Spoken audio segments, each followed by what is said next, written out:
مرحبا عبد السلام الدهشان.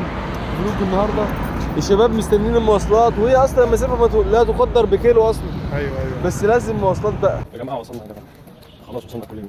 واحد ما بيحبش يشوف وصلنا الكليه ده يا اخي والله. يا أيها الذين آمنوا هل أدلكم على تجارة تنجيكم.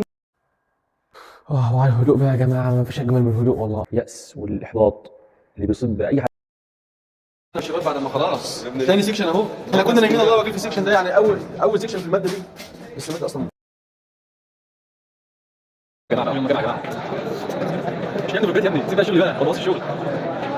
خلص يومنا وخلص محاضراتنا، بس كده في المحاضره مش مشكله بقى، احنا كنا نايمين ولكن خلص يومنا وخلص محاضراتنا، ولكن ايه؟ كله كده تمام خلاص. بس كده نشوفكم بقى في فيديوهات جديده، يلا سلام.